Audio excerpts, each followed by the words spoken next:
Could someone be in charge of the door? That's David.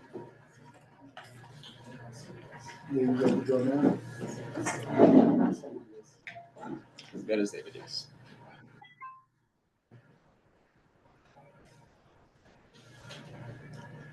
You can start. Okay, Sorry. All right, good evening, everyone. Welcome to the Manhattan Community Board 11 Youth and Education Committee meeting for January. My name is Asher Rodriguez. I'm the chair of this committee. The meeting is called to order at 6:39 p.m. Thank you for being patient with us, everyone. Before we begin, a few ground rules. No one may speak until granted the floor. CB11 members, if you have a question about board business or wish to make a motion, please raise your hand. Members should not engage in a back and forth discussion. The chair will recognize the next person to speak. The chat should not be used to discuss or pose questions about the agenda topics. All such remarks should be made on the record. Please keep your questions and comments brief and on topic to the discussion. Members of the public, if you have a question or comment about the subjects on the agenda, please raise your hand and wait to be recognized. We should not play roll. All right. Members, there are 12 members on this committee. You need 7 per quorum. Fernando Alvarez. David Giordano. Present. John Green. Here. Thank you, John. Kiara Jerez Alston. Present. Thank you. James Kemp. Present.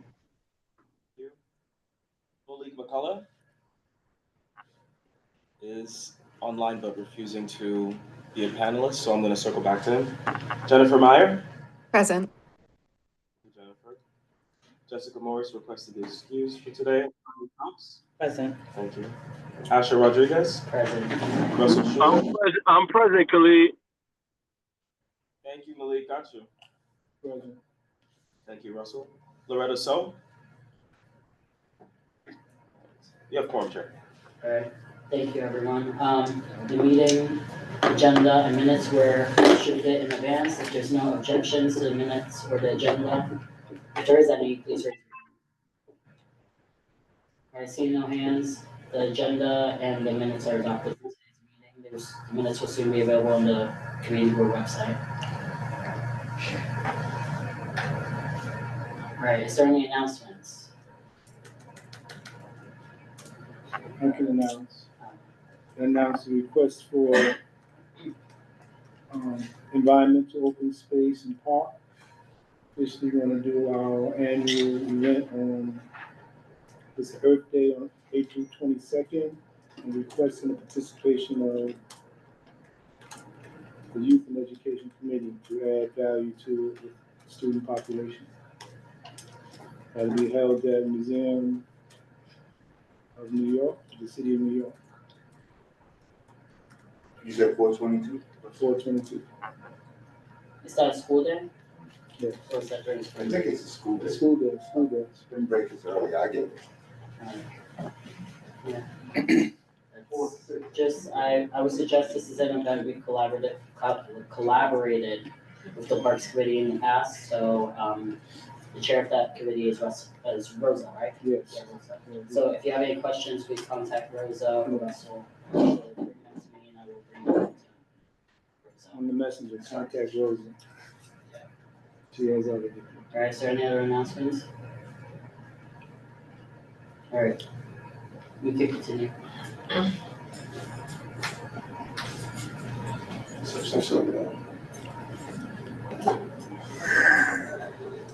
All right, so first we have some informational updates. So we're gonna start with Dr. Christie. I saw she was on.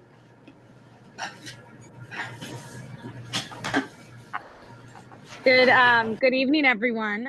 Just wanted to say happy Tuesday. Happy New Year to our community board. Just want to thank each and every single one of you for the role that you play in our community. We have started the year, and tomorrow we have our CEC meeting at 007. I do want to share some things. We had our Spanish spelling bee tonight, which was really exciting. First and second place went to BBMS, which is PS 182, the Bilingual Bicultural School. Third place went to a young person from 102, PS 102. Next week, we'll have our English spelling bee. But tomorrow it is hybrid. I will give more of a robust update. Our attendance took a little bit of a dip. Our students were well represented, whether they were in the parade or watching the parade for Three Kings Day. Our students have been performing all over. They've been invited. They're going to be performing. Our drumline from PSMS 57 is going to be performing at Tweed, and also for Assemblyman Eddie Gibbs, his state of the district. So trying to get our students more exposure to events. So I look forward to partnering with you guys for your future events. Again, I just want to share that if you hear of any of our students or families or extended families needing additional support for anything, please let us know, whether it's legal advice, housing, food, whatever it may be. Please reach out to either the principal, myself. I'll put my email and my phone number in the chat, but I just want to make sure that everyone is getting the support that they need. So again, thank you. I think those are the main things. This month is really the spelling bee, and we're also going to have our community forum, which I would love for you guys to come to, the DCEP roundtable on Thursday, January 29th. At Tito Puente, and that's going to be from 9 to 12. So if somebody from the community board could be there, it would be great. We're going to have an actual panel, and it would be wonderful if we could have someone from community board 11 even be on the panel or in the audience. But that's from 9 to 12 on January 29th. All right. Thank you, Dr. Chris. Thank you. I'm unfortunately working during that time, as you probably know, but I will find someone who can maybe go and speak to you about that. Is there any questions for Dr. De La Cruz? Seeing no questions, I'm going to move the agenda along because we have a lot of people today, which is always a good thing, but I want to make sure we respect time. All right. CC4. Dr. Caleres is on her way, but Johanna's here right now, so I'll have Johanna speak, and we will circle back to Dr. Caleres. Let me put myself more beautiful than I am. Hi, my name is Johanna Dominguez. Can you see me on the owl? Yeah. My name is Johanna Dominguez. I'm from the Community Education Council. I'm the treasurer right now. Pleasure to be here in person. I always do my best to be on Zoom. So my amazing gentleman right there was on our last CEC, and I was like, you know what? I'm in the neighborhood. I'm walking around. Let's do this together, because that's the purpose of all of us here. So as Dr. De La Cruz said, tomorrow is our CEC meeting. It's going to be in PS 007, just right there on 120 Street between Lexington Avenue and 3rd Avenue. All of you are welcome. We, at the end of the meeting, have a freedom of speech, and also we have a few things on the agenda. We have three resolutions. We have the resolution requesting my English is really, It's good. really sophisticated. I'm doing my best. So, resolution requesting the reconvene of NYC DOE working groups on class size and fair student funding. We also have resolution supporting a commission of faith in community control and democratic side school governance. And we have a resolution calling for the hiring of the deputy chancellor integration that we know didn't work because now we have a new chancellor. So the meeting is going to be starting at 6 p.m. At what time we end it, we never know. But we do our best to 9 o'clock. We also have a chancellor, a town hall event with the chancellor. Is going to be Wednesday 11th. Between 6:30 to 7:30 is going to be in the Tito Puente complex when Esperanza and Italia School is on 109th Street between 3rd Avenue and 2nd Avenue. So all of you are welcome. We're going to have every section before that. So we're going to to have snacks. We're going to be talking each other, and we're going to do our best. We know the chancellor time is complicated sometimes, but we want that his best so he come a little early and have like a one-to-one with all the guests, and all of you are welcome on that. He is new in the position, but for me, it doesn't matter. It's like if you get in a place, problems are made up right there, so you come right away with a plan. Or give me some hope, like you're going to be working with our Department of Education. So far for that is that's everything. You're welcome all the time. The Community Education Council, District 4, and that's it. Thank you. Thank you, Johanna. I appreciate you being here. I will be there tomorrow. Yeah. So is there any questions for Johanna? Is there anything online? No. All right. All right. Seeing no hands. Thank you for being here. Is there anyone here from CEC 5? Usually a lot of their meetings overlap with Good. ours. Good evening, everybody. My name is Zahra Kazemi, and I'm a member of CC5. So the only thing I would like to mention is that our next meeting will be on January 21st at 6:30 p.m. And we're going to discuss vote a few resolutions. The most important one is to ensure fair and reliable transit access for all NYC students. And as usual, we're going to have our superintendent report. And one of the amazing programs we're excited about is an Arabic program at Eagle Academy. And we're really looking forward to it. So the principal of the Eagle Academy is going to have a presentation about it. And that's pretty much about our next meeting. And thank you for the opportunity. All right. Thank you so much. I appreciate you being here. Can you repeat your name just that way we can put it in the minutes? Yes. Should I spell it for you or just type it? If you could spell it out Yes. loud. Zahra. That's my first name, Zahra. And Kazemi, Kazemi. All right. Thank you so much. Of course. For being is there any questions for CC5? All right. Thank you. We appreciate you being here. I appreciate you. Is there anyone here from District Attorney's Office? No. I'm trying to remember. I think they have an event. All right. So before we get to like youth education advocacy groups, I just want to take a moment because every 2 years the community board votes in a new chair and vice chair before. Sorry, Rosa has her hand raised. She might be for Manhattan High School President's Council, Oh, okay. which is after. Yeah. If you want to Sorry, Rosa. You could go. Sorry then. No, it's okay. Thank you, Asher. Good evening, everyone. I'm Rosa Diaz, Executive Board Member for Manhattan High School's President's Council. Our meeting is on January 26th, and all of us are PAPTA presidents of each of the Manhattan High Schools, representing 121 high schools. And we work with 7 Manhattan High School superintendents and 6 district superintendents. We're going to have Rising in the Ashes with regards to paring stigma on special education.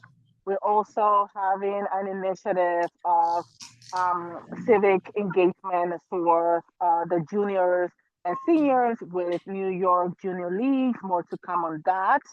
I did put in the chat my email for anyone that may have any questions or that would like to partner too. Thank you. All right. Sorry I skipped over you, Rosa. Thank you. Is there any questions for Rosa? All right. Seeing no questions, I will now go back to. Okay, I missed anything else. I'm just gonna ask one more time if there's anyone from the district attorney's office. Wasn't there a student arrested promoter from a, I was gonna bring that up later. yeah, on. no, I just thought maybe the president didn't come here to comment on that. That would It's not like a be- typical thing, so. Interesting, yeah. So they're usually here though, so Yeah, if we- they're not here, there's something going on. So I'm gonna go back to what I was saying before. Every 2 years, the community board votes in a new chair or vice chair, or we basically have an election. Sometimes it's the same person who wins. But this is the first time, at least in my time I've been here, that there is new people and they have came to introduce themselves. So Adam and Jose, would you like to say anything? Hi, I'm Adam, the new chair of Community Board 11. Man, speak up, man. You know, Well, I didn't come up. shit, man. No, I know, but I wasn't sure what you were. no, I appreciate the introduction, but I didn't come here to, well, thank you, but I didn't come here to introduce myself. My plan is to try to come to all the meetings moving forward, so I'm really here to just listen, participate, and support the work that the committee's been doing and is gonna continue to. So, thank you. Jose, new vice chair, Malik Sean bully us, but we get used to it. We will not be bullied in youth and education, right, Asher? But thank you, and we're just here to watch you guys work. Alright, thank you so much for being. And then, sorry, Ashley, real quick regarding the district attorney's office, they did send us an email earlier to let us know that they would not be able to make Okay. this, yeah. Yeah, if anyone has any questions about what happened, I can forward it to them. I don't really necessarily wanna take the time to discuss that right now. People here to answer questions. It's still ongoing investigation, so I'm pretty sure we'll know more next month. Alright, is there any other youth education advocacy groups? Alright, we now shall continue to presentations and discussions. So first we have an informational presentation, Harlem Junior Tennis and Education Program, proposed new facility at East River Plaza, so Katrina Adams. Hello. Hello. Is it a good spot? Yeah, that's, I would prefer maybe the front, like where that whiteboard is, if possible, I know it's a little crowded here.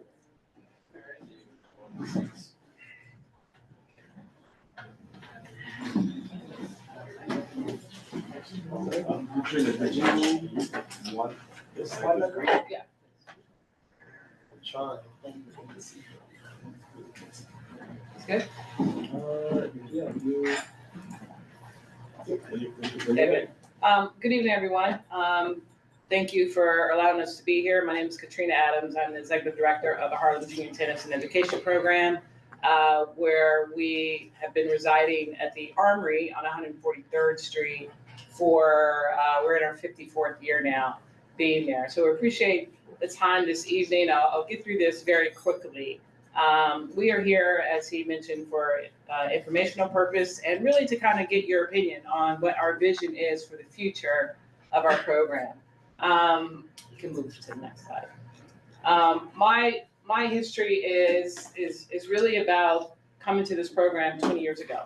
Our program is kind of we're bursting at the seams in our facility right now at the Armory. We have 4 courts. We used to have 8 courts. We really can only serve about 175 students in our capacity right now because of our partnership and the space that we have there. But our goal is to really triple that capacity as we move forward. But we have over 500 kids on our wait list.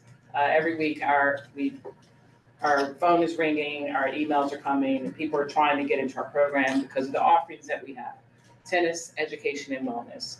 Our mission is to develop champions in those 3 categories. But I know firsthand as a former professional tennis player, I played on the WTA tour for 12 years, and I know what tennis offers to youth and to families, teaching the life skills that can develop champions in life.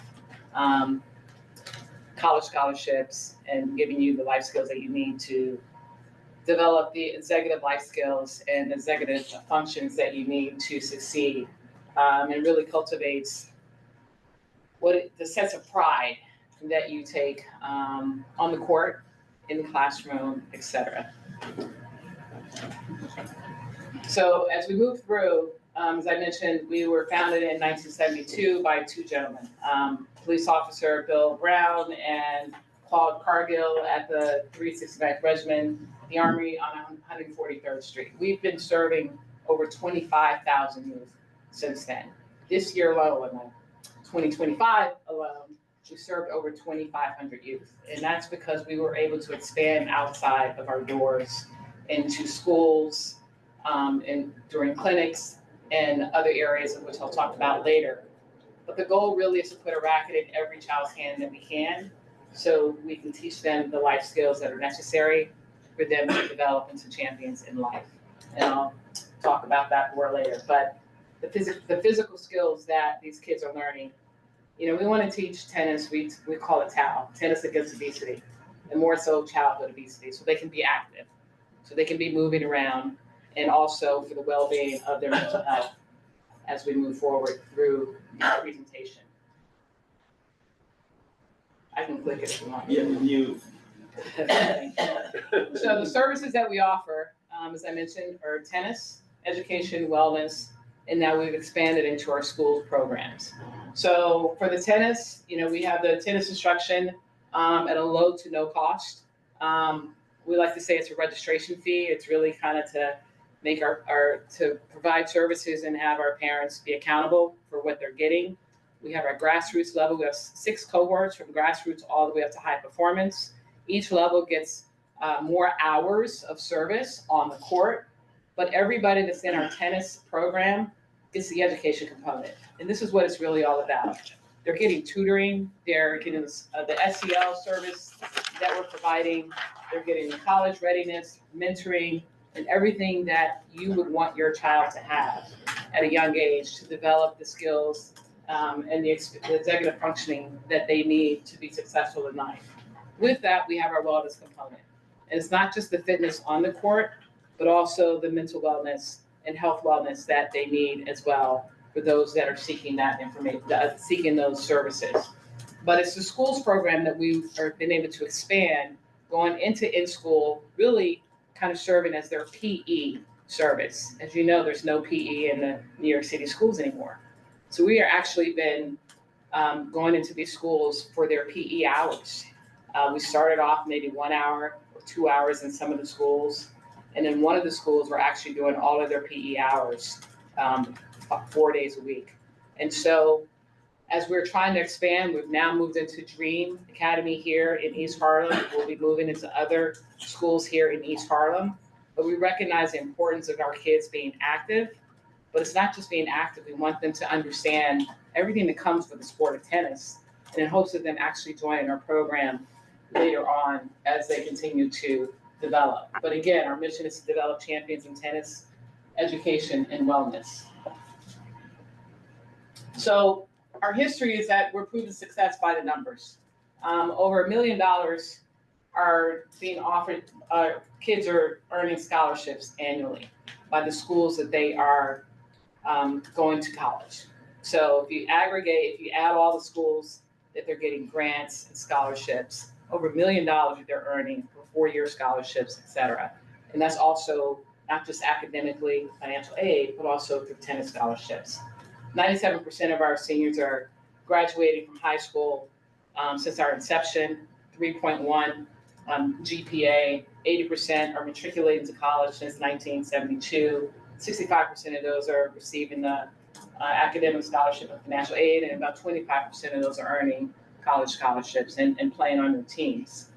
So the demographics that we serve and the community that we serve, well, you can see that our programs serve a diverse group of young athletes from across the city. Currently, 85% of those youth in our programs are of African American, Hispanic, and Asian backgrounds, reflecting the vibrant community that we represent here in Harlem and across the city of New York. So the challenge, our impact is capped. As I mentioned, we represent at present, we can only accommodate up to 175 youth within our facility because of the walls that we're in. We're being confined with the court, limited courts, limited access for our academic space, the we've actually been confined to a hallway. I want you to come and visit where we are, but yet we're continuing to produce champions on and off the court. The restricted family access in the operating hours. We don't even have access to our facility on Sundays anymore, or the school holidays. So where do the kids go when they're out of school? Whereas they used to come and hang out at our facility and play tennis all day, they no longer have access to that, or even on a full day on Sundays, which is why we're looking for a new facility to serve our youth. Or what we're looking to do is build a new facility, which we'll get to in a minute. And we really want to endure the legacy of Althea Gibson, who grew up right here in Harlem. She was our first African-American Grand Slam champion, had 5 Grand Slam champions. Last year at the US Open, she was the highlight. 75th year of breaking the color barrier in tennis and in sport. And so with her being our first Black player, we feel that it's our duty to really represent her. And our board last year decided that if our facility is built, that we would name it the Althea Gibson East Harlem campus. And within that campus, we would have tennis, pickleball, fitness, et cetera, which we'll talk about a little bit later. But what a way to be able to bring her legacy forward here in Harlem. So here's a look at what this facility will look like for those that are online. They can see those. For those of you that are inside here, sometimes you might want to have a better look at what the renderings are. This facility, our vision would be based right on 116th Street and FDR. That's the East River Mall. This would be on top of the garage there at the mall. This will be an aerial view that you're looking at right now, for those of you that can see it. The next image that you would see would be kind of a split view. It would be a world-class headquarters for us. The top image would be the rooftop of the facility, and this would be the indoor part. So you have 8 indoor courts, and you'd have 6 outdoor courts with red ball and pickleball courts. And in the bottom right corner would actually be kind of our support building, 3 stories, that would house everything a tennis facility would have. And this would be a public facility, and that's the most important thing. We're a 501c3. So this facility would be self-sustaining. So you'd be renting courts, you'd have events there, we'd have tournaments, we'd have leagues, clinics. So it's not just for juniors, it's for adults alike. Anyone in this room could come and rent a court at any hour of the day, except during youth hours, when we're having our program, of course. So this is what that would look like for those in the room that if you want to pass it around, maybe. Let's pass that around and have a look at it. But again, this is a world-class facility that we would have right here in East Harlem. This would be a different view, driving from the FDR. So if you're driving down the FDR, you drive by, you're just like, wow, look at that. That is an unbelievable facility. So you can see this is enclosed. This would be the indoor facility with the outdoor roof. We would have a netting on the top to secure perhaps some errant balls that would be going by. And it would be an East Harlem landmark. It's a state-of-the-art design. And then, of course, here's some other images that are not on the screen. This would be what it would look like indoors. And then just gives you some dimensions of what that facility would look like for those in the room. I apologize for those that are on the screen that don't have the extra images. But as I mentioned, the key features of this facility would have 8 indoor courts, 6 outdoor rooftop courts, pickleball and red ball courts, locker rooms, a nursery for our young parents that may have some kids and they want to come and get some exercise. So we'd have a nursery there, a fitness center, and more importantly, it would be a hub for the community. Cafe, lounge, reception area, yoga, meditation room, admin offices, classrooms, arts and crafts, multi-purposes rooms, etc. And the most important thing about this part, the meeting rooms and the multi-purpose rooms, this would be something that we'd be sharing with the community. how often do you all need meeting space and you don't have it? There's nowhere to go. Well, we would have that for our community partners. So when you need a meeting, you need meeting space, you come to us.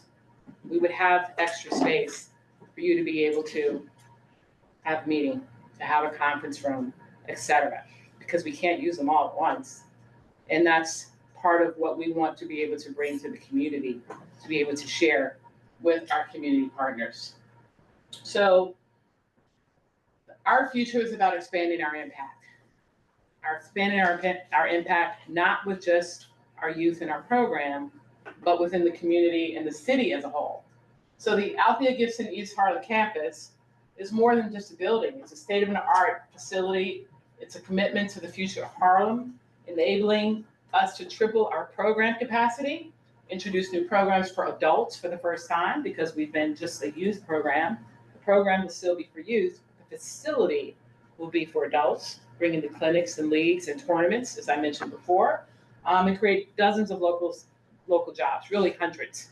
If you really think about the construction opportunity and jobs that could bring, making a lasting impact for generations to come. So again, tripling the number of youth that we can serve, bringing in annual adult participation, facility will create more jobs, also a hub for community partners, and building the life skills, continuing to build the life skills that I mentioned throughout this presentation for our youth.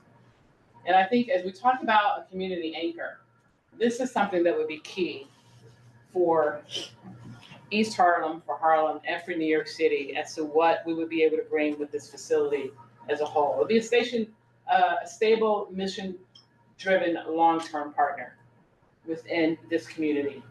Year-round activity anchor, steady garage revenue contribution. So we're thinking about revenue as to what it could bring in too, because those of us that may live outside of the community that will be driving in, well, you're bringing in revenue because you got to pay for it, right? So anything you're bringing in, you have to pay taxes, et cetera, for the community, a retail spillover, extended dwell time, all these things, as you can see on here, will be bringing in revenue, which will only benefit the community as a whole over time. And so we like to say, if not us, who? We've proven our success. 54 years in running, right? We're growing. We've outgrown our space. We're gonna stay in the Armory. That's home. That would be a satellite for us. But this would be our headquarters. It's a safe space for everyone, for your youth, for all of our youth. A cultural leadership within Harlem. If we think about the Harlem Renaissance, what it's known for in its cultural leadership. And we're recognized for our cultural impact in the community. And it's an accessible location. As you look at it, right off of the FDR at 116th, the bus, not too far from Lexington. And as I was sitting there earlier and I was looking at this photo, change will not come if we wait for some other person, some other time. We're the ones we've been waiting for. We are the change that we seek. And that resonated with me based on what we're trying to do. We are the ones. We're here and we have the opportunity. So as I started off, we're here today to get your opinion more so than anything. This is our vision. We're a long way from bringing it to reality. Our vision is 2030. It's a whole process, as you know, in trying to get approvals, starting here, of course, with the board, the committees, the board, et cetera. But, I'd love to answer any questions that you have, get any feedback along the way as we start this journey. Thank you. Thank you. That was a really detailed presentation. Thank you. You can take the time. Tanya. I have a few questions. I should have been writing them down. Oh, that's okay. So one, I just want to let you know my family was a long time participants in the Harlem Junior Tennis League. Wonderful. I don't know if you're familiar with Daniel Davis. The Of course. Dan. That's it. That's his sister-in-law. My brother-in-law. Come on. Yeah. I'm Tanya. Yeah. So his mother introduced us to this. But I'm concerned about one, so I was there before this armory looked like this. My kids are much older. What happened? Why is there limited court space?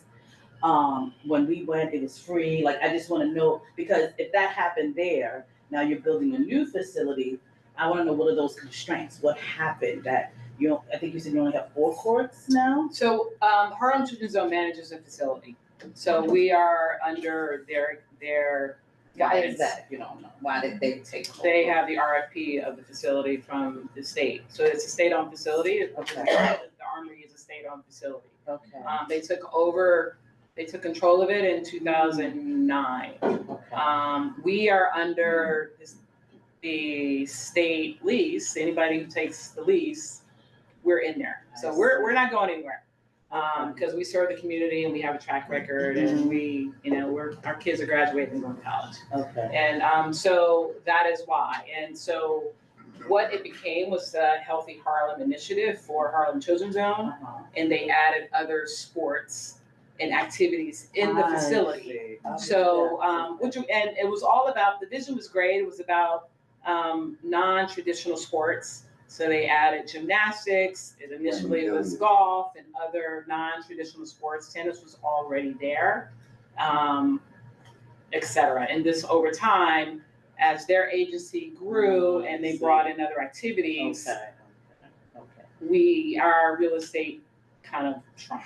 So how do we know something like that can't happen? Because the thing is to avoid something like this and give tennis the space that it needs. So that's why this facility. This won't happen. Well, this will be ours. We're building it. That's what I want to make sure of. It's a tennis facility. So, right. As you all know, tennis is a sport of repetition, and you need practice. You need time on the court. Yes. So with this kind of space, and we control the hours, now our kids can have all the practice time they need. We can now have tournaments that they can compete. Mm-hmm. We would control the narrative if you like we used to control back in the day when we had the 8 courts, etc. Yes. And and would you guys offer like financial aid for? Well, we still do now. I mean, Okay. many of our kids are under scholarship. Okay. And again, it's just, even if you look at our registration fee now, if you look at everything we offer, it's free. It's a free program. Right. So you can't look at what the registration fee is for the tennis, because everything we offer with our education and wellness, you can't get that anywhere else. Mm-hmm. It's a free program with a registration fee. Right. Okay. I just want to, because I was very surprised to see the limited space and how things have changed. Yeah, I mean, we have a great working relationship with HTZ. Mm-hmm. But again, there are a lot of kids in the community that need to be served, and we are sharing the space with HTZ and the other children that they are serving. And we serve a lot of their kids as well. We work with their gyms in the morning. And then we serve with some of their exposure kids in the afternoon as well. Okay. So you guys have a good partnership. Yes. Yeah. That's All right. I'm gonna go to other people who have questions. Sorry, I'm here. Hi. First of all, how much is the registration fee? Just because I don't have my glasses on, so for this presentation, I didn't see it. Oh, we didn't have that on here. Okay. So it depends on the level of kids that you have. So if you're beginning in grassroots, it's $350, $375. $375 for a 10-week session. So for 10 weeks, it's $375. If you're a beginner, for every level that you're better, it's more, because you're getting more hours on the court. But every 10 weeks, it's a new session. So fall, winter, and we start with the school year, fall, winter, and spring. $350 per session, and then how many sessions in a year? There's a fall, winter. Okay, only thing is $350 registration fee. That's not even my point. Okay, cool. Fall, winter, and spring. And then there's summer camp. Each time Okay. it's 3, every time. Oh, so you're paying- Yes. Cool, that's what I wanted to know. So that kind of leads into my next point, which is that, I don't know whether you know this or not, East Harlem is kind of in an interesting halfway point where we have a large concentration of really underserved people who are working really way below. We serve many of them. Et cetera, et cetera. Okay, so how many of East Harlem residents actually work? And we have a lot of kids on scholarship.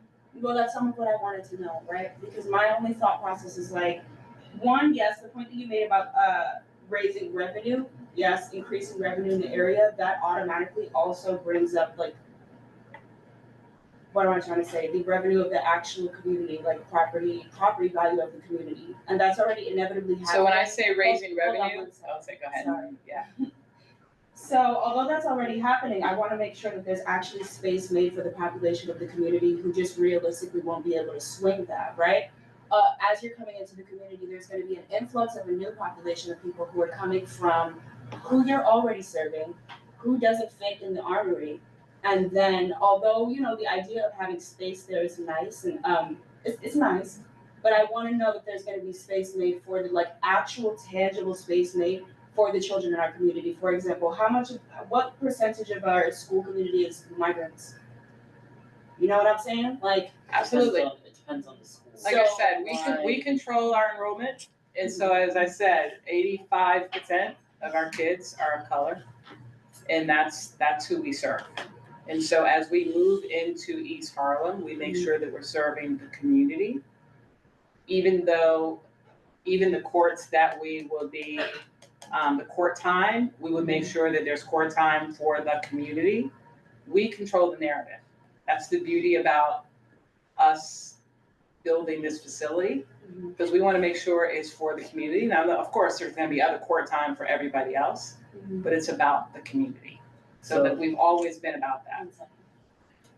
I understand that. My only point, you know, just for gathering opinions, my opinion is that as we move forward with planning, or as you move forward with planning, I would hope that like there is as much tangible planning, right, and tangible connection making, so that it's not connections being made in 2030 when the space opens up. There's already an infrastructure set in place for equity for students and adults in the neighborhood. So that's the only part. I think the name of it is amazing. I think it all sounds great, but I think that sometimes when we just talk about community, you can get really loose. And I think that we should treat partnerships and giving back to the community with the same fervor that we treat the actual rest of the plan. Oh no, I appreciate that comment. I will say, I can say here, you know, our intent is not to charge court time for what our partners across the river are charging.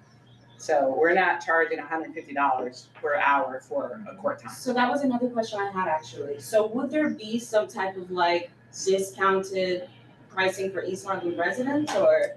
All of that is under consideration as we're building out our pro forma. I think that should be under strong consideration. Trust me, this is about the community. All right, I'm gonna go to them and then What's your name?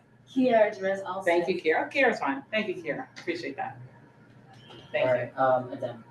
You came to land use, so I know they had mentioned putting East Harlem in the name, so that's appreciated, because I know you took that feedback. Couple questions. Do you know how many of the children you have now in your program are actually from East Harlem? I don't know that number. I mean, if you could come with that, that would be good. We can get that for the next one. You do public rent, court time rentals now where you are, or there's not enough capacity for that? We don't control the facility, and the court time is free. Free? Yeah. For anyone who goes to play? Yeah, you can go and play there. Really? You have to book it. Yeah. Okay, that sounds nice. Okay.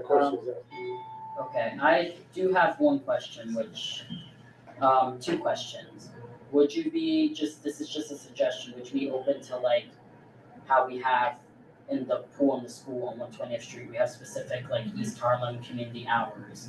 Would you be open to something like that, maybe like once a month, like 2 hours is for the community, like something like that, maybe twice a month? Not, you know, I'll always push for more, but it's something like that. No, absolutely. I mean, these are all the things I would love to be able to take in. Whatever your suggestion, we're here is to take this feedback. Just because competitors were mentioned, we do have a lot of kids from the schools go across the river to things, and we're very grateful for that. Would you also be open to just expanding to maybe having some schools also go to this facility, because it does take a while to get across the river. also, so. Well, we're already serving some schools, Yeah. so the advantage of trying to get more courts is to be able to welcome more of those Let schools. me be a little more specific. How many public schools in East Harlem are you serving? Like public, not charter, not private, just public? Because I know you mentioned. Oh, we just moved into East Harlem. Oh, you just moved? Yeah, into we've been let's put it this way, we've been trying to serve schools in East Harlem. We've only gotten one response thus far. Okay. So it's not because of lack of effort. No, I wasn't assuming that. Yeah. And just, I'm pretty sure, because I was like reading the presentation, I don't think there's mention, are you applying to build this, because it's gonna cost a lot of money? Is this city funds, is this private funds? This would be city, state, and private. So it'd be a mix of all. Do you have the percentage breakdown of that yet?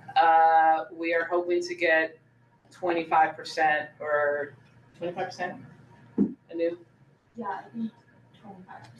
from city and state, yeah. And the rest will be like private, And like donors, private, and then corporate? Yeah. Okay. Dan? Sorry, I might have forgotten, I don't know if it was brought up, you came to land use, do you need any kind of, is there an action item, something, like? No, not yet, this is just. Will there be down the road, do you know that, I guess is where I'm at. I would say probably as we move closer to. Yeah, no, I mean, I don't mean now, I mean, if this were to happen, do you have to get some kind of? Yeah. Applying to state, I'm pretty sure. Yeah. They might have to do. We'll probably. Well, no, it's just an important question. I would say, I'm sure we'd probably have to come back and ask for that's an all I wanted to- approval from the board. Okay. Yeah. I mean, again, this is early stages. I am really kind of informing CB11 and the committees as to what our vision is and where we're trying to go. And as this materializes, it's a lot. As to what we're going through and who, all the people that we're speaking to, you gotta deal with the city. So as we go through that, then yes. All right, I'm gonna take 2 more questions from the committee and then 1 from the audience. Is there any more questions from the committee? Oh, sorry, I didn't see. You gotta raise it higher. It's okay. All right. Katrina, thank you for the presentation. I just have a few questions. Well, a statement real quick first. I'm sure from all of my committee members here at CB11, we love the idea, but I know that our biggest piece is serving our community and kids without a cost, right? So that's like a big thing for us, and it don't matter who it is and what they bring into our community. That's just what we're about, and and we're for our youth. I wanted to know, you said 2030, but realistically, how long would this project take? I know that you stated it's in the works, but I don't know exactly what in the works looks like. So, because for right now, you do not have the funding right now, correct? Not all of it. Not all of it. I have a lot that's in the works. Once we finalize everything with the developer, then I can get the commitments from the people that have committed. Right. So, but I don't need all of that at once. So No, it's just a matter of that. yeah. So you talked about tripling the attendance. How would that work here in East Harlem? Like, what is your plan to triple the attendance?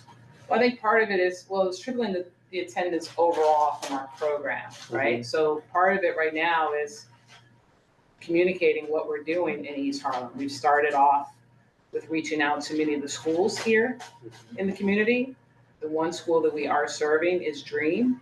We plan to expand to hopefully 2 other schools within the community, but it's called Collaboration. So they have to respond and we have to come up with a service plan with them to make sure that we can come in or they can come to us. So that's part of that program. And once the communication plan is there, I mean, we have a clinic and we also do free clinics, right? So we have a clinic that's coming up MLK Day. That's next Monday, right? Yes. Next Monday. It's on the other side of Harlem, but we have clinics throughout the year. So, we send out our information, we're on social media, and hoping that the kids in the schools also participate in those. So the more that we can get that out and kids know about us, parents know about us, schools know about us, then that's where the partnerships start. Yeah. I have one just quick question. Have you reached out to any CBOs within the area? Community-based organizations? I think as a meaning to provide, the way you go into the schools, you can equally go into CBOs and provide. Yeah, that's what I'm trying to say, Correct. because you're saying you haven't received responses from some schools, but there's also some of these, we have a lot of, I think almost every school in East Harlem has a community-based organization. Yeah. Within the school. My staff person who handles that is not here tonight, so I don't have that list handy on me to let you know who we have actually communicated with. Yeah, I wasn't asking for exact, it was more like a suggestion since But I yes, heard a little bit of the frustration. we'll follow up with that. All right, I'm gonna take Jose's Thank you. question and go Thank you. Johanna. I had a question. So you're building at East River Plaza, correct? Hopefully. Blumenfeld. So how would that work? Are they doing the construction because they own that privately? Well, they have other partners, but they own it privately. So would it be your property or you're leasing from them? It would be a lease, build So it lease. is It would be a build lease. How long? Multiple decades renewable. Long. We would like to Trust know me. more exact information and long, because I think as you communicated, where you've been someplace for 52 years, as Tanya mentioned, and you got ousted. And I know, my kids. We're not ousted. No, but you've lost space, right? Yeah, And- but we're not going And we anywhere. don't think that's necessarily fair, so we're not. Also, But I think the concern is to have such a large project and a commitment, the community would want to see give back, and they would also want to see the longevity to be here so that we Absolutely. continue. And Well, 52 years is let's a put it long- this way.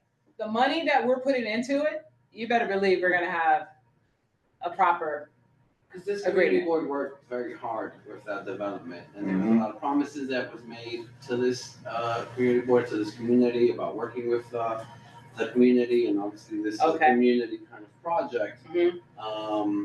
But since then, we've had a lot of misgivings, a lot of vacancies, okay. and there's a lot of situations going on. So we're curious if there's a way we can be of assistance to you, since we're interested in such a program that. And I would just you can add that help we me, yes. weren't always told the information correctly.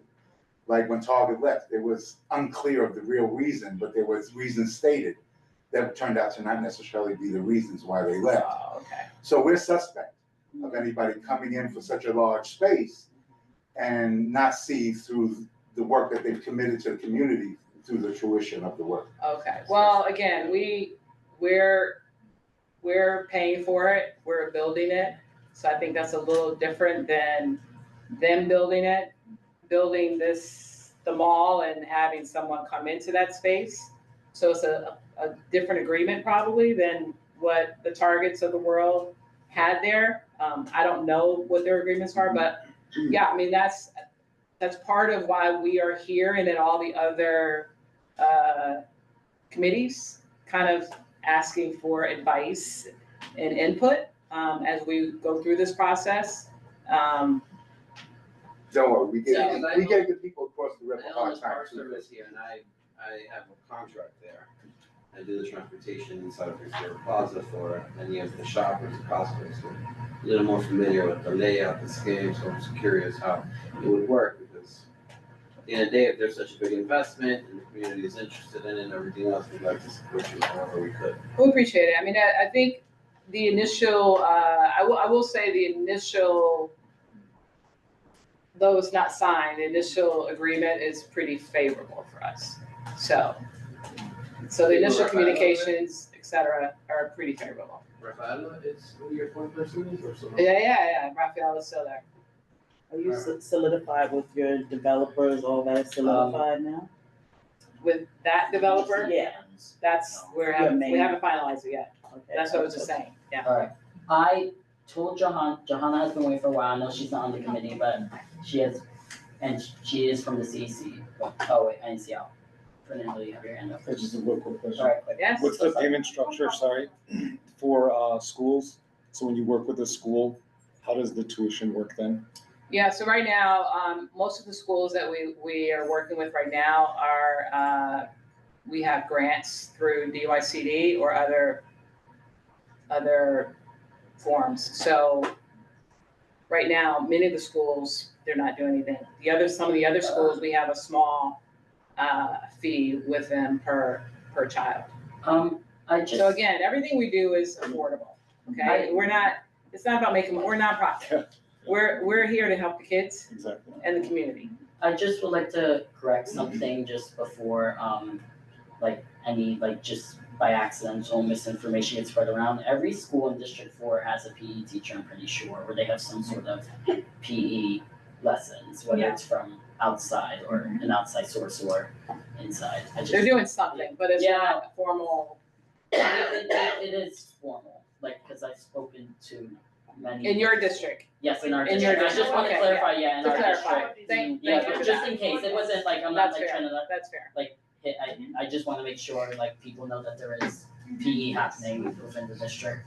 Johanna, and then I'm gonna close out the conversation. So I'm going to talk in two ways, as a CEC and as a mom. So as a CEC, backing up what Asher said, yes, we do have PEs and H in our school in District 4 here. Perfect. That is Harlem. And as a CBO, I really want you to put that in consideration. Yes. Because we really love that you have an after school program with our kids, or you take them on the classes, or we already have approved for second graders to have the swimming class, and our only swimming pool that we have here in the District 4. So it's amazing, they love it. We have the staff in the school who make the transportation and arrange everything just to go at the place, take the classes, 1 hour, and then come back. It will be, I think if you become a CDO in our district, that I can direct you with the District 4 office here, and I don't know with who else partnership, so this can be successful.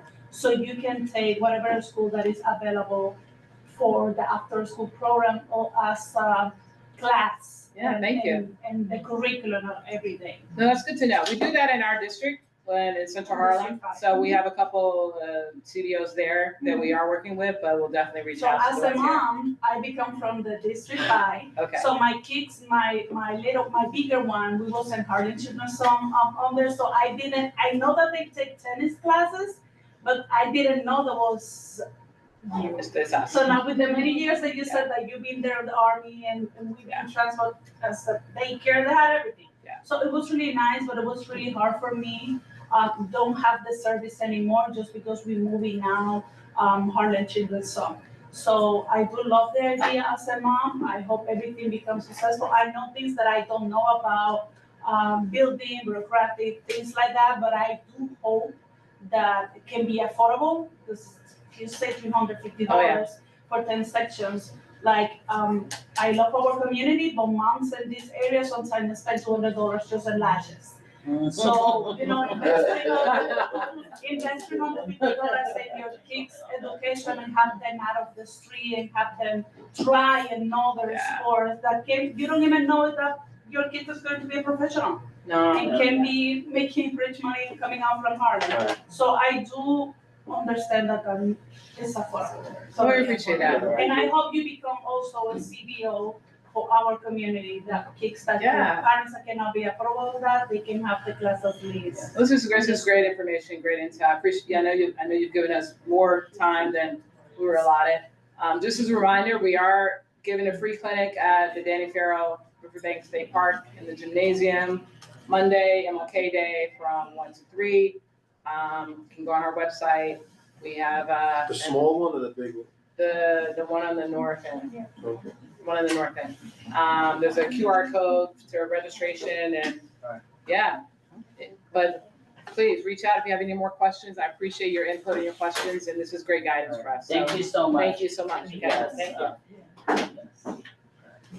So next up, if we could just keep any crosstalk to a minimum, I would appreciate that. Next up, we have informational presentation, Latinas on the Verge of Excellence, the Love Mentoring Program, Nancy Mars. Hi, everyone. My name is Nancy. My last name is Mares. I'm the program manager at Latinas on the Verge of Excellence. We're a nonprofit supporting middle school and high school young women to live healthier lifestyles. And the way that we do that is by partnering up with schools for a full academic school year and teaching them about mental health, reproductive health, as well as college and career readiness. We aim to work with the schools during regular school hours, so we push into classes that align with our curriculum. And then we work with a group of young women. We have our own facilitators that teach the classes, and then we have volunteer mentors that we recruit from colleges and universities here in the city to provide additional support inside the classroom. And the main role of the mentor is to be able to guide the young women to make safer and healthier decisions by building a connection with them and sharing some of the things that they have experienced. Um, so we work with schools across Manhattan, the Bronx, Brooklyn, and Queens, and we're looking to expand and support schools in East Harlem. So today I'm looking to do an introduction of the Love program and then see if we're able to build partnerships with middle schools and high schools here in the neighborhood. And if you know of a school that may be interested or would greatly benefit, I would love to connect. I'm gonna put my email in the webinar chat, but I can also say it out loud for the record. So it'll be nancy@lovementoring.org. Thank you. All right, thank you so much. I would love for you to come back and give like a very formal presentation at some point, because it sounds like an excellent program and we're always looking for stuff to empower the youth within East Harlem, whether it's girls or boys. So Absolutely. is there any questions for Nancy? Well, you have my email, Nancy, so if there's, oh, Jesus, okay. You have my email, Nancy, so if there's any other questions that come up, or if you would like to come back and give a formal presentation, I welcome you. I encourage you to come back and give a formal presentation. You're always welcome. Absolutely. I'd love to go in person. Thank you so much. All right. Thank you, Nancy. All right. Next up, we have, wow. All right. Next up, we have an informational presentation on the Thomas Jefferson Recreational Center, just informational updates. Oh my God, I'm gonna say your name wrong, I'm so sorry. Talia Melton. Are they on? No, but it might be Emily Cardozo, who was part of the planning regarding this. Emily? Emily Cardozo. Yes. Hi. Can you see me? No. No, there. Unless you're up there. Yeah. Oh, No? yeah. Okay. We can see you. We can see you. Oh, okay. Hi, my name is Emily. I'm here in SF today night. She couldn't make it for this meeting, unfortunately, but hopefully you'll get to meet her in the future, one of the future meetings. I'm going to be talking a bit about Thomas Jefferson Recreation Center and some of the things we offer here for our community. I know Talay some slides, share slides with you guys if by any chance. Do you want to just share your saw screen? the slides, I'm pretty sure. I'm I not thought I sure. received them, hold up. I don't think I received anything from Talia specifically. I could, if anything, I could speak without slides. That's not an issue. I'm on my phone, unfortunately, so I'm not able to, I don't think I can share my screen. Okay, so you can just. Oh wait, maybe I can. Hold on, let me just. No, I don't have it. I thought I did. I got an email from them, but a slideshow. My apologies. Okay. Thanks for sticking with me with this. So, does everyone see this? 1 second.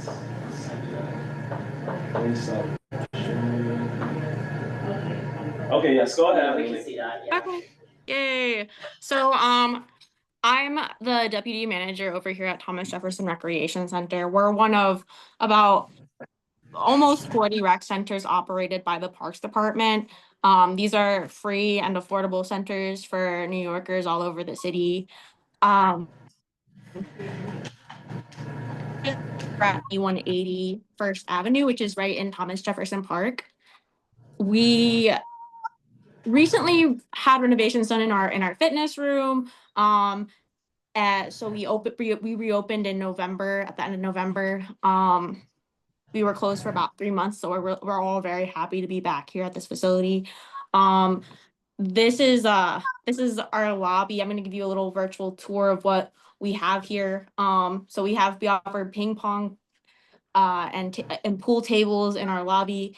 Our membership, it is a free membership for anyone under the age of 25 with ID. And then for adults between 25 and 61, it's $50 for 6 months, $100 for the year. And then we're $25 for seniors, 61 and over. So we do offer affordable memberships. Unfortunately, it's not free for everybody, but it is free for our youth. This is our dance room with one of our great Shape Up instructors teaching his cardio circuit blast class on a Saturday. So our Shape Up classes are free classes for the community, no membership required. We offer 3 currently. Chris's class, which happens Thursday nights at 6, as well as Saturday mornings at 10. We have a new class, a fun fitness dance class that happens at 7 o'clock on Tuesdays. And then we also do a yoga in Espanol class, so a Spanish yoga class. It happens on Fridays at 10. So all those classes are free, no membership required. You just need an ID and you can come participate in those fitness classes. And we do offer like beyond Shape Up with membership. Some of our instructors here do fitness classes. Like we have an instructor that does mixed martial arts conditioning, chair exercise, spin bike class. We do line dance classes. And then for our youth, we also offer youth programming as well. Right now we're doing a Crafty Kids program for kids between 6 to 12 years of age. That happens Tuesdays and Thursdays at 4:30.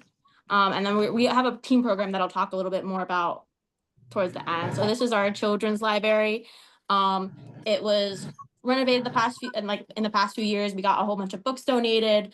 This space is any person with a membership is welcome to use this space when we're open, to sit down. If there's no programs going on, read a book.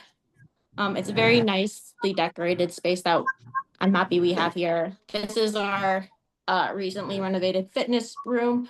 We just got some new equipment out as well that's not pictured in this photo. We have free weights, cardio machines, strength machines. It's a pretty good space for the price we offer. And again, it's free for teens 16 and up. They can use the room. We have an instructor that's regularly in that space that can give guidance for new people trying to get into exercising. We try to keep the space nice for everyone who comes and uses it. This is part of our new teen program that we're trying to get started. If any of you guys know teenagers in the area that are like looking to like make friends, find new things to do on Friday nights, every Friday from 4 to 6. We have this program called Vibe Check. It's a different event tailored to our teens every week. Last Friday, we did a table tennis tournament, which was like pretty fun. This Friday we have karaoke. Next Friday we have an open mic night. A lot of stuff going on here. This is another set photo of our table tennis tournament with them. We got a lot of teens from the local high school next door, the Manhattan Center for Maths and Sciences. But what we really want is more, like, not just from the high school, more teens from the community, because when there's no school, usually it's a little bit slower. And we want people to know this is a place that they can come to enjoy. And another thing about what we offer for teens here is a lot of them want to play outside in the park. So we have basketballs, soccer balls, that they can rent, not rent like with a fee, but they can come here, they can come inside the rec center, they can borrow it to play outside. This is a new toddler program that we're trying to promote, just so you guys are aware. It's a story time class. It happens Tuesdays and Thursdays from 10 to 11:30. If you have any toddlers from 2 to 5, they can come with their guardians and join the story time class where the instructor will read a book and they do an activity after related to whichever story they read. And then I'm going to promote just 2 of our upcoming events. We have an open mic night coming up next Friday, January 23rd from 5 to 7:30. This is the flyer for it. If any of you are performers or are interested in arts and want to share your talents with our community, or you would like to attend, this event is open to the public, no membership required. You can just come in for it next Friday at 5. And if you're interested in performing, you can email me. My email's right there, emily.cardoza@parks.nyc.gov.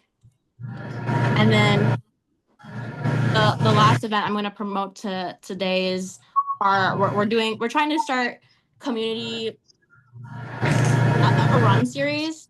So it's a 5K, 10K run series that's going to be during holidays. So our first one coming up this year is going to be our Valentine's 5K on February 14th. So if you guys are looking for a Valentine's Day idea and you want to start your day off in a really great way with good energy, I recommend you can come out for our run. It's free for everybody. You don't have to be a member.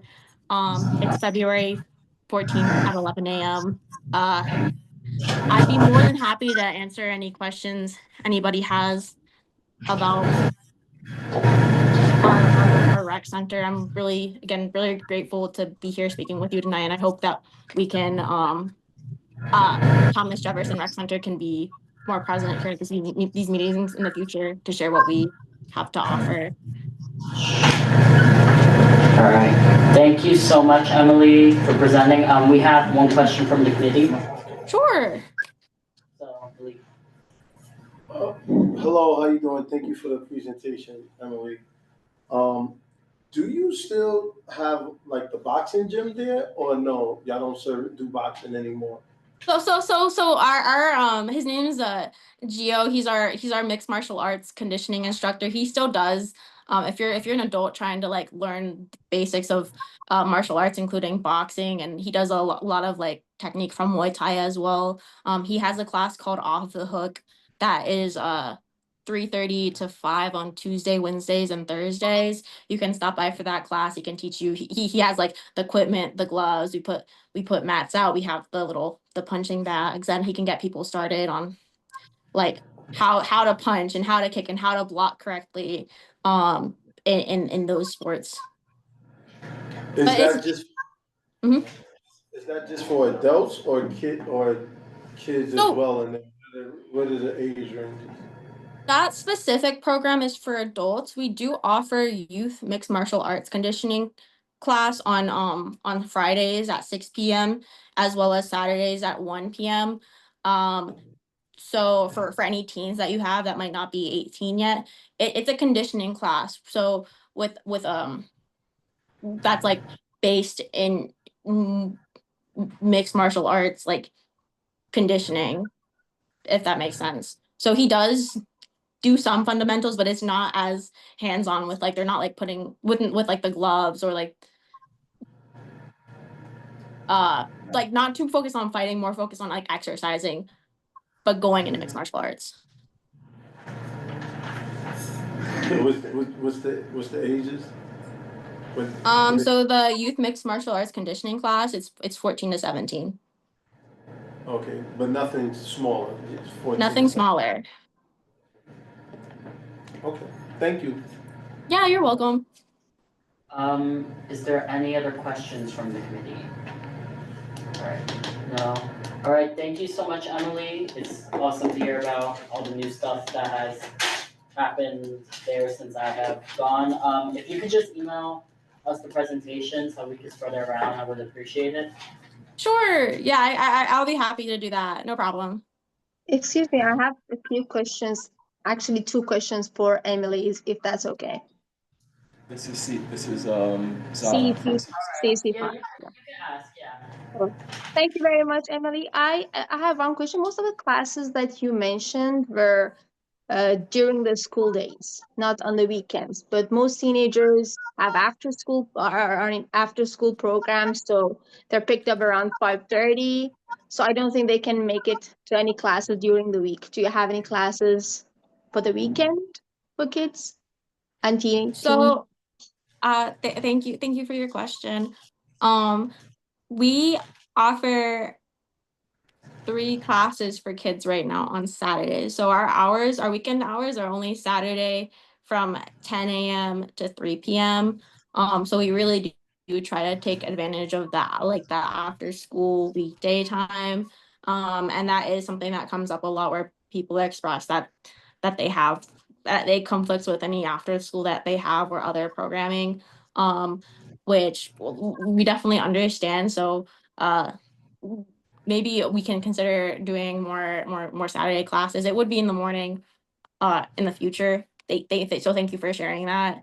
Oh, that would be great. Yeah, I love to hear from like people in the community because at the end of the day, what we want to offer is for the people in our neighborhood. And so when there's issues like that, we try to take that into consideration with our future sessions. At 1 p.m. on Saturdays, we're doing youth art club, which is it's for 8 to 17, so just for youth. It's an art program where they learn like the fundamentals of like painting and drawing and make projects in it. 1 to 2 Saturday, and then also 1 to 2 Saturday is our youth mixed martial arts conditioning. And then the last class that we're offering for kids right now on Saturdays is My Guardian and Me, which is it's similar to story time, but it's not always every time a story time program. Sometimes it's other activities for toddlers. So it's a toddler program from And do they require 11:30 to 12:30. registration? Should Registration is required for the membership. It's filling out a form. It's free for kids. Unfortunately, with our toddler program, we do require participation from any guardian that might be accompanying the toddler. So they would have to have a membership. Again, it's free if they're under 25, if that's the guardian that's coming. But for adults 25 to 61, they do have to pay the $50 for 6 months or 100 for the year rate, and then $25 for seniors. So once you get the membership, like my daughter is 12, so she can get a membership for free. So once you get a membership, do you still need to sign out for the classes, or you just show up? You can just show up. So all the classes I mentioned today are drop-in programs. No registration ahead of time is required for them. Okay, thank you very much. And my last question is about the running program you're going to have on February 14th. So how can you, should we just reach out to you and let you know that we are going to attend, or we just show up at the time you mentioned? If you do know you're attending in advance, I would love to, you can email me letting us know. That way we have a general idea of how many people that are gonna come, but you can just show up. We're not gonna turn anyone away for the event. So registration is not required. We just encourage it. Okay, thank you so much. You're welcome. Thank you. If you could just say your email out loud for the record for people who would like to email you questions. Sure. My email is emily.cardoza@parks.nyc.gov. That's EMILY.C like cat, ARD like dog, OZ like zebra, @parks.nyc.gov. All right, thank you so much, Emily. Thank All right. you. Bye. Where's my agenda now? My agenda. All right, thank you. All right, so now we're gonna go back to old business. That concludes our presentations. So, I will not be entertaining too much talk on this because we spoke about it in length last month.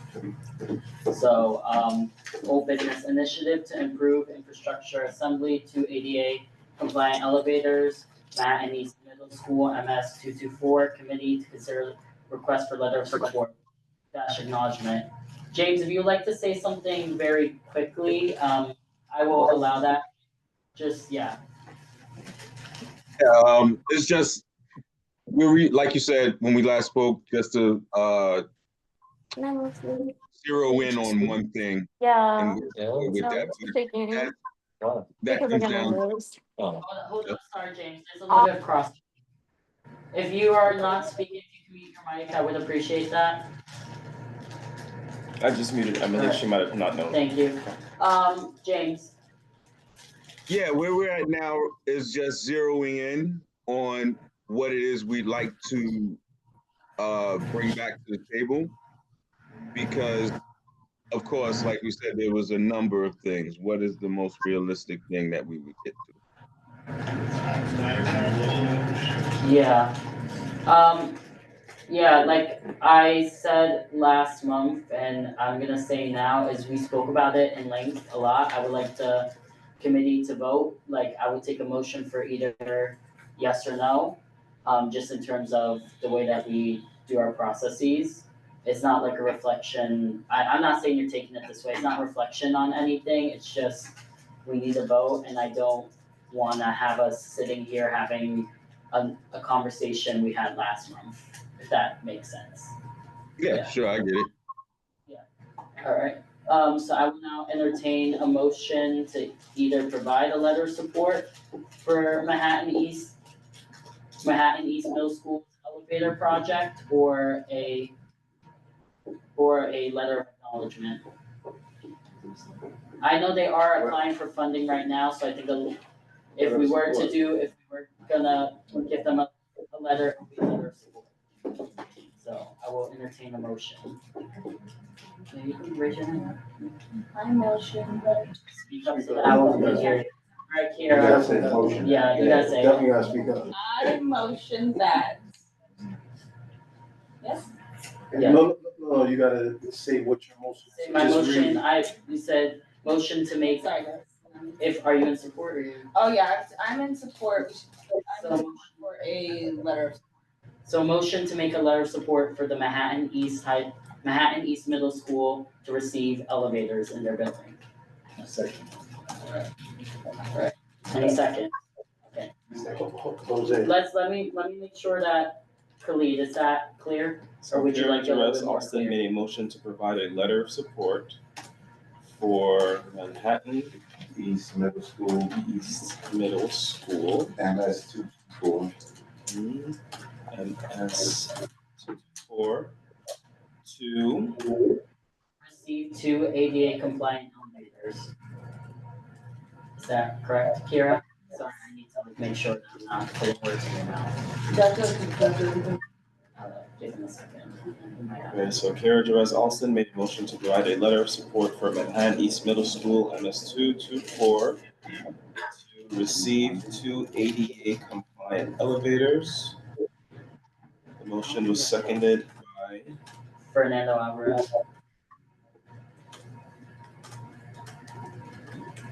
Right. If we could call the roll for this one, just because some people might have to vote differently. So, if you're voting, just so people know, you either yes, no, abstain, which counts as a no, and you only abstain if you don't have enough information. Present not voting is if you have a conflict of interest. Just giving the New Year's reminder. Okay, so we have 11 members present, so we need 6 in order for this motion to pass, excuse me. Fernando Alvarez? Yes. David Giordano? Yes. John Green? Aye. Thank you. Kara Jarrett? James Kemp? Is it a conflict of interest for me? Oh. Yes. Yes, okay, so. Sorry. No vote. Yeah, so no vote recorded.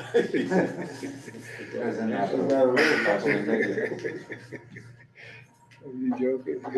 President not voting, so excuse me on that one. Malik McCullough, Abstain. Jennifer Meyer, Yes. Jessica Morris is excused. Tanya Phelps, Yes. Rasha Rodriguez, Yes. Russell Schuler, Yes. Loretta So. Sustain. Is it abstain or sustain? Oh. Did you say abstain or did you say I sustain? said, because they don't have enough information, so what's the word? Abstain, abstain, Thank sorry. you. The motion carries. All right, just before we go, Dr. Claris's train got delayed and she really wanted to say a couple of things, so I'm just gonna have her speak quickly. No. No, you're going home earlier than you were, so. I promise I'm gonna say important things. So last week we found out that 2 students from Esperanza were detained by ICE. And one of them we were able to locate in Texas, the other one we still don't know where they are. Yes, they were ready to. They were crazy. How old were they? High school students. And so we are making a concerted effort to increase the support that we have for our families. We are talking to the executive director of the Women's Undocumented Fund to create community care circles to support our families. In addition, on January 24th at El Museo, there will be a hands-off NYC training from 9 to 4 p.m. We are providing childcare and snacks for children. So I will send you an email with all of that information so everybody can participate. We are also having bi-weekly community meetings. I could also send you that information. It's folks coming together from the community that are either providing rapid response if they see an ICE agent in our community, or again, providing supports for families that have folks that are being detained. Super important for us. We did write a resolution and sent it to the Department of Education, and they were really cute saying, we're already doing this work, but gave us no specifics. So we will continue to push on that, and that's super important. I also want to say that as a district, we have a very strong relationship with the new chancellor, so we're really excited to collaborate with him. The new chancellor was the superintendent in District 3, and so he knows our district, he knows our work, but if folks are looking to connect with the chancellor in any way, we are going to have a reception before our town hall on March 11th, so that community leaders can engage the chancellor directly. We're really interested in understanding what they mean by doubling down on New York City Reads, improving math instruction, but also really important for this administration has been integration, which Esperanza Preparatory Academy is a magnet school that supports integration efforts that apparently will have their money until the end of this year if Trump decides that he'll continue to fund our school. And that's a different conversation. And so I think the last thing, what was the last thing that you didn't get a chance to sign? Sorry. Just want to make sure you all have all of the information. Don't blow up now. Send us the resolution. We have 4 resolutions. Joanna spoke about them, and I will send them your way. And then I think the only other thing is that after tomorrow, we'll have 2 empty seats. With Kara, we'll fill one of the ones that we have. So we're still looking for parent leaders to join our council. And so we're really excited about continuing to move the work forward in collaboration with all of you. But we thought it was really important to bring up what was happening in our neighborhood with ICE and our students. Just one question about that. Do we know, were they taken like right after school? Were they taken, they were at the shelter or something They were like that? taken in the neighborhood. They were not taken in the school. It happened on December 28th. And that's why we didn't know right away. So they were in the neighborhood and break, school was out, and they were like basically stopped on the street, basically is what happened. They are like in regular cars, they're not like, they're camouflaged 100%, they're just jumping out of the car. Joanna has done some rapid response. I would love to know what like y'all's response is to that. What you're supposed to do in those situations. I'm sure there are people listening who would also like to know, because I've definitely seen ICE pick like people experiencing homelessness up off the street before. Yeah. So we have a couple of like signal threads that folks in the community are on, and we just post pictures and videos. And if anybody can come out in the moment, that's how we're responding. And also in the school, we are training the parents, of course, every parent is a different situation. So we try to not interfere, just if they talk to us, we are allowed to get the one-to-one conversation with them. So we are giving the red card, and they say what is their rights, they're in Spanish and they're in English. We give them instructions about what they need to do, what they need to talk, who they need to reach. And of course, to update the blue card in the school, because whatever situation happens to a parent or things like that, with the blue card in the school, that's the way someone else can be in charge, pick up the kids and all that. We also have advocacies, lawyers advocacies on the community. We are giving those communication to those parents. So whatever regulations or things like that. The most important thing is that once the parents know their rights and teach their families what rights they have. So in whatever situation like that, they know how to act and don't increase the situation in a worse way, as we saw in the news, someone just died, killed, because someone tried to run away, and many miscommunications. So we don't want that happen in our. I will just say and then I'll close this, just as someone who's in a school day to day, and I know many other schools in the district are doing this, it's very much like updating blue cards. Yeah. Just keep an eye out type thing, because that's pretty much all we could do. A lot of CBOs are aware of what's going on also, so. And I don't know if the It's just a superintendent matter of- jumped on, but She was here, yeah. She was here, yeah. So, yes. After you finish. Okay, I'm done. Oh, okay.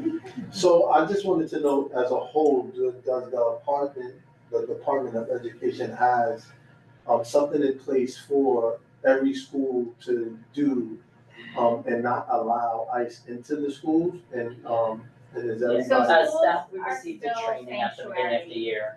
So they're not supposed to come into the school unless they have a judicial warrant, and even then, you would try to avoid. We have had some principals that have used alternate doors and different ways to not disrupt the school community, because the kids get scared. And so we So have. they are allowed in? They cannot. They are come not in. allowed in. We I will- escort people out. And Oh, alternate door. okay. I will say, and Fernando could back me up on this, we were told they are not allowed in at They're all. not. School safety will stop them at the door. Schools are sanctuary They are not allowed in. entities. And we have a new mayor that is actually upholding that. We were uncertain with the former administration. But Anyway, all right, so I shall conclude that there. Thank you. Is there any, Jose, go. It's nothing to do with that, just on the topic that we were discussing. So this Saturday, there's a training, Hands Off NYC. Yes. With the council member, Jose Encarnacion. They're doing a training here near the Museo from 11 a.m. to 4 p.m. So that's this Saturday. I'm sorry. Next Saturday. Next Saturday. Next Saturday, January 24th.